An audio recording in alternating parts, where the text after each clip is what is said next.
آپ سبھی ناظرین کو ایم جنید وائس چینل میں دل کی گہرائیوں سے خوش آمدید اور خلوص بھرا سلام۔ اگر آپ ہمارے چینل پر نئے ہیں تو آپ ہمارے چینل کو سبسکرائب کیجئے اور ہماری ویڈیو کو لائک کیجئے اور ہماری ویڈیو کو شیئر کیجئے اور بیل آئیکن کو پریس کیجئے تاکہ ہماری آنے والی ویڈیو آپ کو بروقت مل سکے۔ جزاک اللہ خیر الجزا۔ تاجدار رسالت پر جان نثاری کا مظاہرہ۔ سیدنا ابوبکر صدیق رضی اللہ تعالی عنہ کی صفات میں جرت و شجاعت کو نمایاں حیثیت حاصل ہے۔ آپ دین حق کے معاملے میں کسی سے ڈرتے تھے نہ اسلام کی نصرت و حمایت اور رسول اکرم صلی اللہ علیہ وآلہ وسلم کے دفاع میں آپ کو کسی ملامت کی پرواہ تھی۔ سیدنا عروہ بن زبیر بیان کرتے ہیں کہ میں نے سیدنا عبداللہ بن عمرو بن عاص رضی اللہ تعالی عنہ سے کہا کہ رسول اکرم صلی اللہ علیہ وآلہ وسلم پر مشرکین کی طرف سے ڈھائے جانے والے مظالم میں سے کوئی واقعہ سنائیں۔ انہوں نے بتایا کہ ایک دفعہ نبی اکرم صلی اللہ علیہ وآلہ وسلم کعبہ کے حصے حطیم میں نماز پڑھ رہے تھے کہ بدبخت عقبہ بن ابی معیط آیا۔ اس نے اپنا کپڑا آپ صلی اللہ علیہ وآلہ وسلم کی گردن میں ڈالا اور اسے بال دے کر شدید سے کس دیا۔ سیدنا ابو بکر رضی اللہ تعالی عنہ آئے اور انہوں نے عقبہ کو اس کے کندھے سے پکڑ کر زور سے دھکا دیا اور فرمایا، کیا تم ایک شخص کو اس بات پر قتل کرتے ہو کہ وہ کہتا ہے میرا رب اللہ ہے؟ سیدنا انس بیان کرتے ہیں کہ ایک دفعہ کفار نے نبی اکرم صلی اللہ علیہ وآلہ وسلم پر اس قدر تشدد کیا کہ آپ پر بے ہوشی طاری ہو گئی۔ سیدنا ابو بکر پکارنے لگے، تم برباد ہو جاؤ، کیا تم ایک شخص کو اس لیے قتل کرتے ہو کہ وہ کہتا ہے میرا رب اللہ ہے؟ سیدہ اسماء رضی اللہ تعالی عنہا کی روایت میں ہے کہ ایک دفعہ ابو بکر کو کسی نے چلا کر کہا، اپنے ساتھی کو بچاؤ۔ چنانچہ آپ ہمارے پاس سے اٹھ کر چل دیے۔ آپ نے اس وقت اپنے بالوں کی 4 منڈیاں کی ہوئی تھیں اور آپ یہ پکار رہے تھے، تمہارا ستیہ ناس، کیا تم ایسے آدمی کو قتل کرنا چاہتے ہو جو کہتا ہے میرا رب اللہ ہے؟ کفار نبی اکرم صلی اللہ علیہ وآلہ وسلم کو چھوڑ کر آپ پر پل پڑے۔ سیدنا ابو بکر رضی اللہ تعالی عنہ جب ہمارے پاس گھر واپس آئے تو ان کی حالت یہ تھی کہ جہاں سے بھی آپ کی کسی مینڈھی کو چھوا جاتا وہاں سے بال جھڑ کر ہاتھ میں آ جاتے تھے۔ سیدنا علی رضی اللہ تعالی عنہ نے ایک مرتبہ خطبہ دیتے ہوئے لوگوں سے پوچھا، سب سے زیادہ بہادر کون ہے؟ لوگوں نے جواب دیا، امیر المومنین، آپ ہی سب سے زیادہ بہادر ہیں۔ سیدنا علی رضی اللہ تعالی عنہ نے فرمایا، مجھے تو جب کسی نے دعوت مبارزت دی تبھی میں نے اس سے مقابلہ کیا، لیکن سیدنا ابو بکر رضی اللہ تعالی عنہ دیگر صفات کے علاوہ بہادری میں بھی سب سے آگے تھے۔ ہم نے ایک غزوے میں نبی اکرم صلی اللہ علیہ وآلہ وسلم کے لیے خیمہ نصب کیا۔ ہم نے کہا، رسول اکرم صلی اللہ علیہ وآلہ وسلم کی حفاظت کون کرے گا تاکہ مشرکین میں سے کوئی آپ پر حملے کی جرت نہ کر سکے؟ اللہ کی قسم، صرف ابو بکر صدیق ہی تھے جو اپنی تلوار لہراتے ہوئے آگے بڑھے۔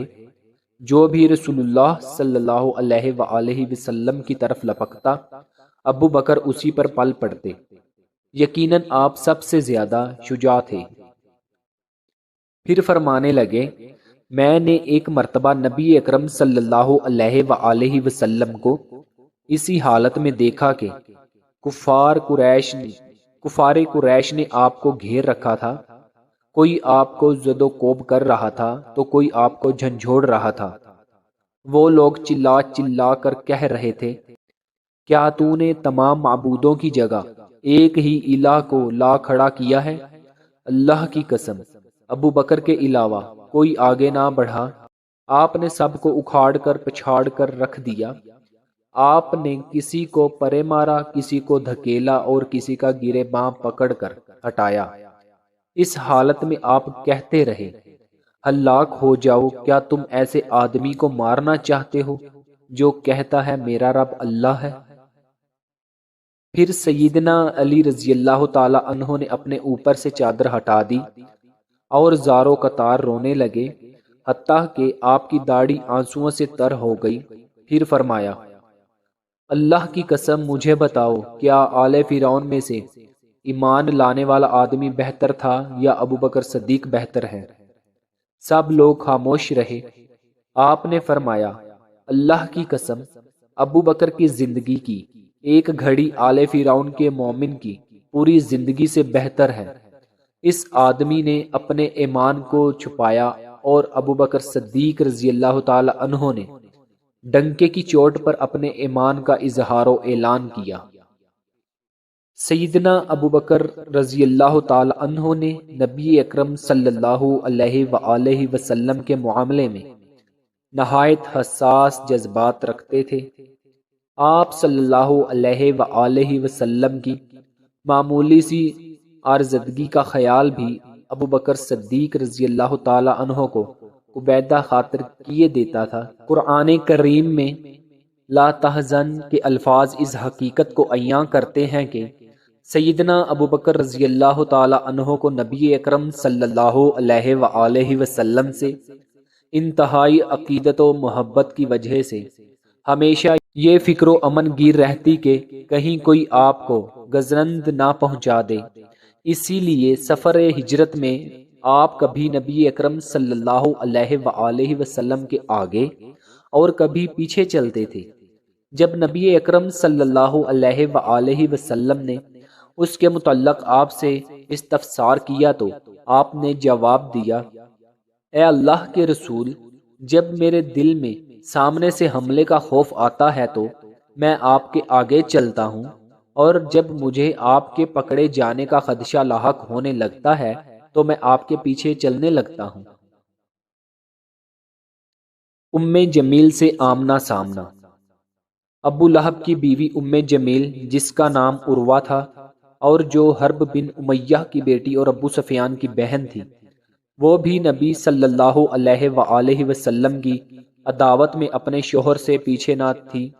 چنانچہ وہ نبی صلی اللہ علیہ وآلہ وسلم کے راستے میں اور دروازے پر رات کو کانٹے ڈال دیا کرتی تھی۔ ایسی بد زبان اور مفسدہ پرداز بھی تھی۔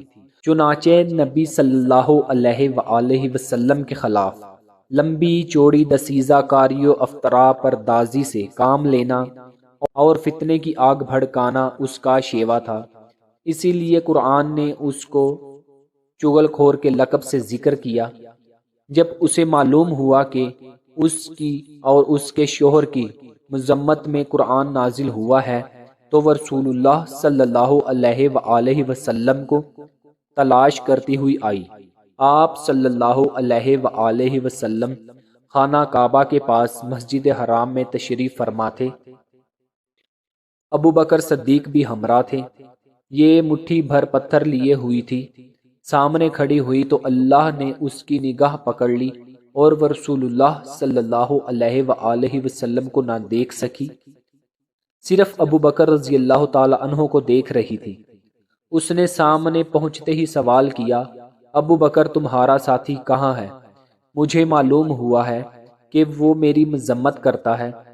باخدا اگر میں اسے پا گئی تو اس کے منہ پر یہ پتھر دے ماروں گی۔ دیکھو خدا کی قسم میں بھی شاعرہ ہوں۔ پھر اس نے یہ شعر سنایا، ہم نے مزمم کی نافرمانی کی، اس کے امر کو تسلیم نہ کیا اور اس کے دین کو نفرت و حقارت سے چھوڑ دیا۔ اس کے بعد واپس چلی گئی۔ ابو بکر صدیق رضی اللہ تعالی عنہ نے کہا، یا رسول اللہ، کیا اس نے آپ کو دیکھا نہیں؟ آپ صلی اللہ علیہ وآلہ وسلم نے فرمایا، نہیں، اس نے مجھے نہیں دیکھا، اللہ نے اس کی نگاہ پکڑ لی تھی۔